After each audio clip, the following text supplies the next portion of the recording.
প্রিয় কৃষি উদ্যোক্তা ভাইরা আসসালামু আলাইকুম। দেখতে পাচ্ছেন যে একটা মরিচের জমিতে একত্রিত হয়েছি। উনি যে মরিচ যে চাষ করেছেন এই উদ্যোক্তার নাম হলো শামসুল হক। চাচা ভালো আছেন আপনি? ভালো।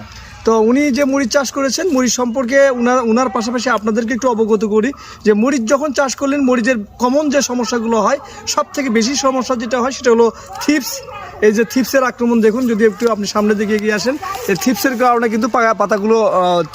কিন্তু পাতাগুলো একদম কোকড়া হয়ে যাচ্ছে, এবং পাশাপাশি মাকড়ের একটা সমস্যা, এবং যে আরেকটা সমস্যা হয় সাদামাছি, এবং পচনের মধ্যে যে সার্কোস্প্রা একটা রোগ হয়, যদিও খুব রোগ কম হয়, এবং পাশাপাশি রোগ হয় হলো অ্যানথ্রাকনোজ রোগটা মরিচে বেশি হয়। তো সেই দৃষ্টিকোণ থেকে আমরা যদি এই কয়টা বিষয়ে যদি আপনি পদক্ষেপ নিতে পারেন এবং এই কয়টা সমস্যায় যদি আপনি সঠিক সমাধান হিসেবে ভালো ভালো পণ্য দিতে পারেন। চাচা এই যে 2 বিঘে করেছেন তাই তো? মালচিং আপনারা দেখতে পাচ্ছেন যে এটা পুরো মালচিং পদ্ধতিতে এই মরিচ করা, এবং মরিচেতে অটোক্রপ কেয়ারের বিভিন্ন পণ্য উনি ব্যবহার করছেন।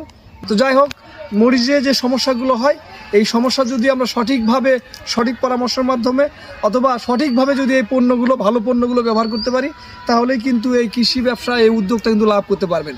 তো যে কথাগুলো বললাম এটা যদি সঠিক পণ্য ব্যবহার করেন সঠিক সময়, তাহলে ইনশাল্লাহ ভালো হবে। তো ঠিক আছে, ভালো থাকেন, যেভাবে বললাম সেভাবে ব্যবহার করেন। আসসালামু আলাইকুম।